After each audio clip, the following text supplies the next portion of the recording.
انسان کے اوپر اچانک مصیبت کیوں آ جاتی ہے؟ بہت سارے لوگ یہ سوچتے ہیں کہ اچانک مصیبت کیوں آتی ہے۔ اگر آپ یہ جاننا چاہتے ہیں کہ انسان کے اوپر اچانک مصیبت کیوں آ جاتی ہے تو آئیے گا حدیث پاک کی روشنی میں آپ کو میں بتانے کے لیے جا رہا ہوں، اور قرآن مقدس کی روشنی میں۔ تو انسان کے اوپر مصیبت کیوں آتی ہے؟ تو مولا علی کا قول آپ سنیے گا۔ مولا علی نے کتنی پیاری بات ارشاد فرمائی، جسے سننے کے بعد آپ کا دل جو ہے نا باغ باغ ہو جائے گا۔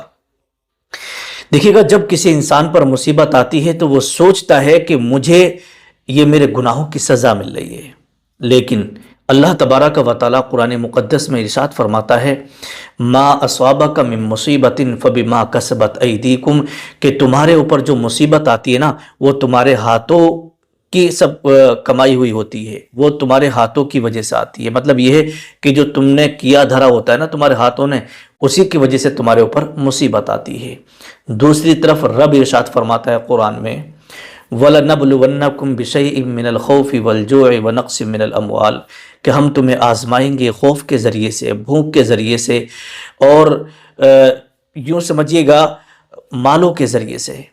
تو اب یہاں پر سوال یہ کھڑا ہوتا ہے کہ اگر اچانک سے ہمارے اوپر مصیبت آ جائے، ہم کسی مصیبت میں پھنس جائیں، تو ہم یہ کیسے سمجھیں کہ یہ ہمیں ہمارے گناہوں کی سزا مل رہی ہے یا اللہ ہمارا امتحان لے رہا ہے؟ تو یہ دو باتیں ہو گئیں۔ پہلی بات، ہمیں یہ کیسے پتا چلے گا کہ ہمیں ہمارے گناہوں کی سزا مل رہی ہے یا اللہ ہمارا امتحان لے رہا ہے؟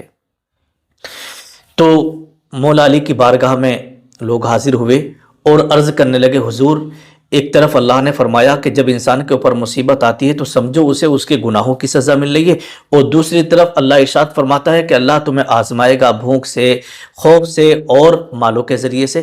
تو ہمیں یہ کیسے پتا چلے گا کہ ہمارا امتحان ہو رہا ہے یا پھر ہمیں ہمارے گناہوں کی سزا مل رہی ہے؟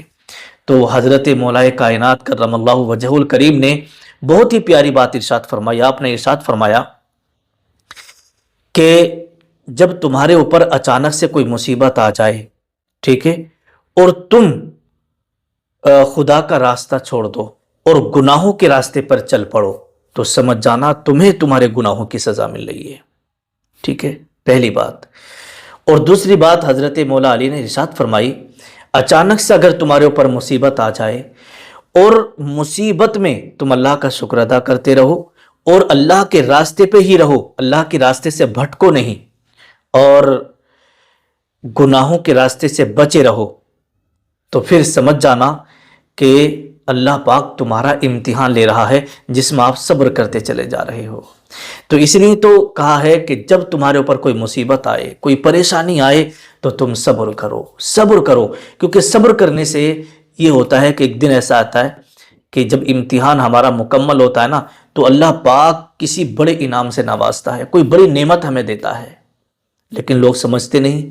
اگر کسی کے ساتھ تھوڑا سا کچھ مطلب کوئی پریشانی آ جائے، کوئی مشکل آ جائے، تو وہ ناشکری کرنے لگتے ہیں اور طرح طرح کے جملے اپنی زبان سے نازیبا نکالنے لگتے ہیں کہ ہم ہی بچے تھے معاذ اللہ رب العالمین، کہ ہمارے اوپر یہ، ہمارے ساتھ ہی ایسا ہونا تھا، لوگ تو اور بھی دنیا میں بہت ہیں۔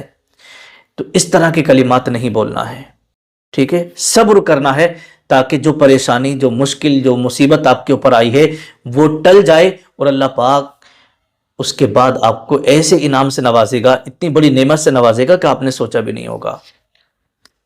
اب مولا علی نے جب یہ فلسفہ سمجھا دیا تو یہاں پر ایک بات یہ آتی ہے کہ اگر آپ مصیبت میں پھنس گئے، مان لیجیے آپ کے اوپر اچانک مصیبت آ گئی، تو پھر آپ اسے ختم کیسے کریں گے؟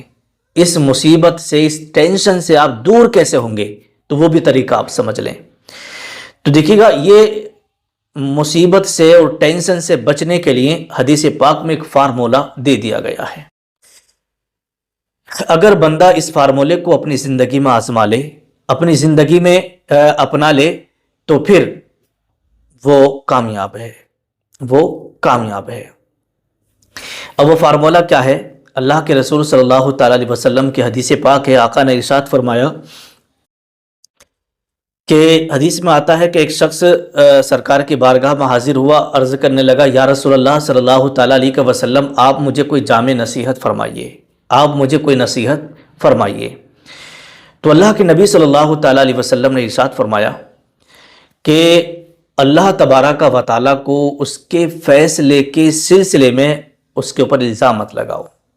مطلب کیا ہوا اس کا کہ اگر اللہ مان لیجیے گا اللہ تبارک و تعالیٰ نے آپ کسی مصیبت میں کسی مشکل میں آپ پڑ گئے، ٹھیک ہے، اور آپ یہ الزام لگا رہے ہیں معاذ اللہ رب العالمین کہ اللہ نے ہمیں ایسا کر دیا، ہمارے ساتھ ویسا کر دیا، اللہ نے برا کر دیا معاذ اللہ رب العالمین، اس طریقے کے الزام آپ اللہ کی ذات پر لگا رہے ہیں، تو یہ غلط ہے۔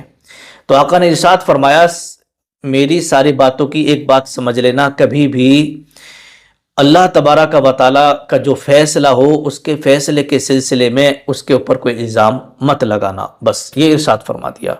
اب اس کا خلاصہ میں آپ کی خدمت میں رکھ دیتا ہوں۔ دیکھیے گا خلاصہ یہ ہے کہ ایک بوڑھی ماں راستے سے جا رہی ہے، بوڑھی اماں راستے سے جا رہی اور ایک شخص دور بیٹھا ہوا اس بوڑھی ماں کو دیکھ رہا ہے۔ بوڑھی ماں چلتی رہی، کچھ دور جا کر کے بوڑھی ماں کے پیر میں ٹھوکر لگی اور بوڑھی ماں گر گئی اور پیر کا ناخن اتر گیا اور خون نکلنا شروع ہو گیا۔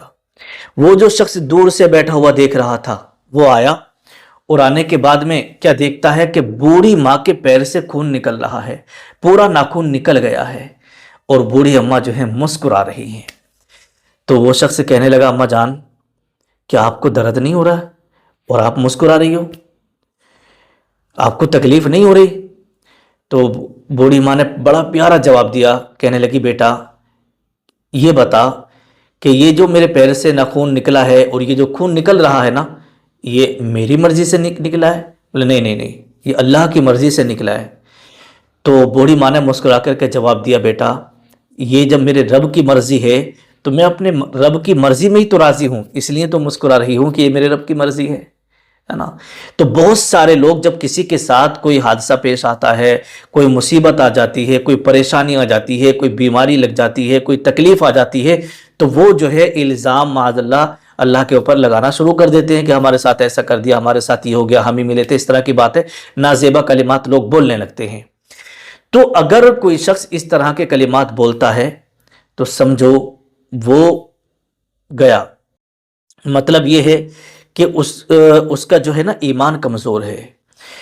بوڑھی ماں کے دیکھی چوٹ لگی، ناخون نکل گیا، خون نکلنے لگا، لیکن ان بوڑھی ماں نے صبر کیا اور صبر کرنے کے بعد جو ہے وہ مسکرا رہی ہیں کہ اللہ کی مرضی ہے نا تو میں بھی اپنے رب کی راضی میں راضی ہوں، میں بھی اپنے رب کی مرضی میں راضی ہوں۔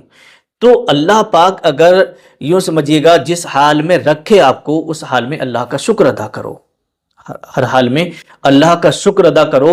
اللہ تبارک و تعالی ارشاد فرماتا ہے کہ یا ایھا الذین آمنوا استعینوا بالصبر والصلاۃ، اے ایمان والو تم مدد طلب کرو نماز کے ذریعے سے، صبر کے ذریعے سے، بالصبر والصلاۃ، صبر کے ذریعے سے آپ صبر کریں، نماز پڑھیں، مشکلیں آپ کی دور ہو جائیں گی۔ اور یہاں یہ دیکھا گیا ہے جب انسان کسی مصیبت میں پڑتا ہے، کوئی پریشانی میں آ جاتا ہے نا تو وہ نماز پڑھنا چھوڑ دیتا ہے، برے کاموں میں لگ جاتا ہے۔ ایسا نہیں ہے، اللہ خود فرما رہا ہے، آپ کو راستہ بتا دیا گیا ہے، اگر آپ اس راستے پہ چلو گے تو آپ کی مشکلیں ختم ہو جائیں گی، اور اگر آپ اللہ کے راستوں کو چھوڑ دو گے تو سمجھ جانا کہ آپ مشکلوں میں اور زیادہ پھنستے چلے جاؤ گے۔ تو اس بات سے ہمیں یہ پتہ چلا کہ اگر کسی بھی مشکل میں آپ پڑتے ہیں تو یا تو آپ کے گناہوں کی سزا مل رہی ہوتی ہے آپ کو، یا پھر آپ کا امتحان ہو رہا ہوتا ہے۔ تو ہمیں ان دونوں باتوں کو اپنے ذہن میں رکھنا ہے اور ہر حال میں اللہ کا شکر ادا کرنا ہے۔ تو نیچے کمنٹ میں آپ لوگ یہ ضرور لکھیں یا اللہ تیرا شکر ہے، یا اللہ ہم جس حال میں بھی ہیں تیرا شکر ہے، یہ آپ کمنٹ میں ضرور لکھیے گا، یا اللہ تیرا شکر ہے۔